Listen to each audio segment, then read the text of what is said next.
it's time for a book haul. So I know I told you that I wasn't going to be buying a lot of books because I'm poor, and that it's still very, very true, but I did take a couple of stacks of books into my local used bookstore, and they bought them off of me, so that means I get to buy books with that money. It's a rule I came up with that probably shouldn't exist because I should really use the money for other things, but hey, more books. So let's just go ahead and get started.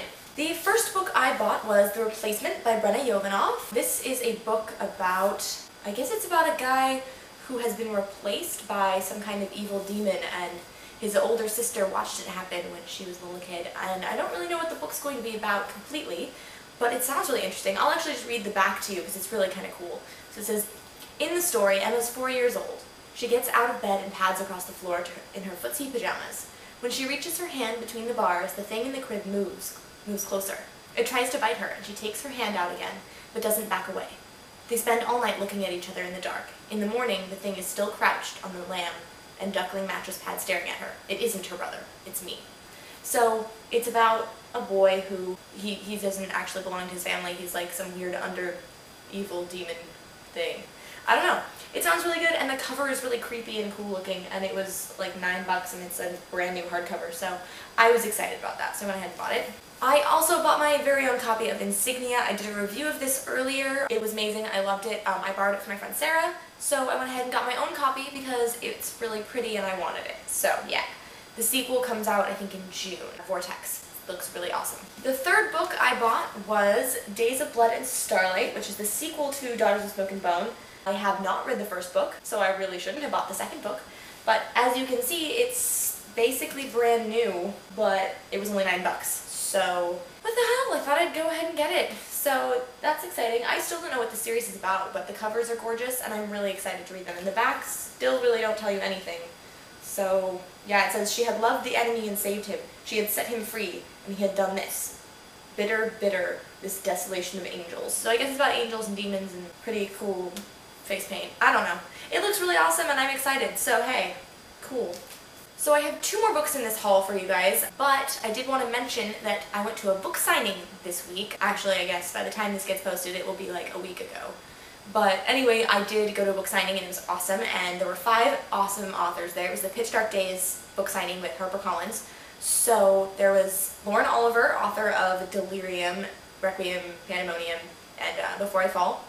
And there was Claudia Gray, author of Spellcaster, Kirsten White, Paranormalcy and Mind Games, Deborah Dreza, I want to say, Mila 2.0, and Dan Wells, author of Partials series. And I was super excited to go. I tweeted along with it. I don't know if any of you saw, but I had so much fun. And they signed my books. So the next 2 books in my book haul are also signed, so I'll show you that too. So I got Mind Games by Kirsten White, and she signed my book, and she gave me a bookmark. So I've got this cool bookmark too. And then she signed my book, which is awesome. Dan Wells was also giving away swag. He gave me this nice little doctor's note from Dr. Dan Wells that says Rosie is dying of RM. I don't know if you can see that, but this will definitely come in handy because it's finals week and I don't want to go to class. And then he also signed my book, if I can find that page. So it says, Life Isn't Fair. There's the cover. I did a review of Partials. This is the first book. This is the second book, Fragments. I will link to the Partials review on the cupcake again, so you guys can go look at that. And those are all of my new books that I bought, but I do have a couple of other things to show you from the signing.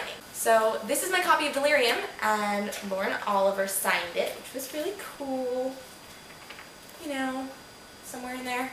And I also had all of the authors sign little book plates for me so that I could put them in the books that I don't have yet, because I am, as aforementioned, very, very poor and haven't bothered to buy them yet. But I will be buying them because I really want them. Spellcaster sounds amazing. I'll put the cover right here or over here, I don't know, somewhere. But it sounds wonderful. It's about a girl who's a witch, and she has to fight this evil witch from like 400 years ago or something.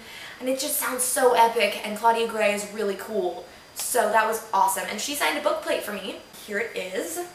I know these were the least girly book plates I could find. They have butterflies on them. The rest of them were like princesses and castles and stuff. It was pretty bad. But anyway, I don't know if you can see it, but it says, "To Rosie, practice safe hex." And I thought that was hilarious. She had just signed it with her name, but I asked her if she could write something silly and book related on it, and she went with this, and that just totally made my night, so that was awesome. I had Dan Wells do the same thing because I am going to be purchasing his I'm Not a Serial Killer series as well, and I love those books, they're wonderful, and I just want my own copies. He usually comes into town every year or so though, so I'll probably get them actually signed by him at some point, but for now I got book plates, and he always writes the same thing in each of them. And for the third book, which is I Don't Want to Kill You, he writes, "But I will if I have to," on the title page. But because I didn't actually have the book, and he couldn't really do that, he went ahead and made one up for me. So here it is, and I don't know if you can see it, but it says, "To Rosie, everyone you love is made of meat." And that I just kind of died a little bit inside when that happened. It was beautiful and wonderful. And I just love authors because they're so chill and down to earth. Like, I know we put them up on this pedestal because they're amazing people and we worship the words they write, but the truth is that they're real people and they're funny and mostly normal. And by normal, I really mean totally insane. But they're a sort of normal that we can identify with. And I feel like we sometimes put them up on this pedestal and imagine that they're superhuman. And this was totally proven to me at this signing when I was hanging out in the crowd, just kind of chilling with my friend Sarah, and this girl walks up to us and starts hanging out with us, and she's really cool, and we're talking, we exchange Twitter handles, and I get home, and I add her on Twitter, and I realize that she's Miriam Forster, the author of City of a Thousand Dolls, which I have been, like, coveting for the last couple of weeks, and finally caved and bought, like, the day before the signing. So, it's really fun that you can, like, hang out with these people and they're actually genuinely real human beings. Anyway, weird rant over. If you guys have read the books that I talked about in the video, leave a comment below, tell me what you think. I'd love to hear about it because I haven't read most of them. And if you haven't read them, or if you have, I would also love to hear about your experiences with signings. So if you guys want to swap stories on that, I'd love to hear about those below too. So I will see you guys next time. Bye!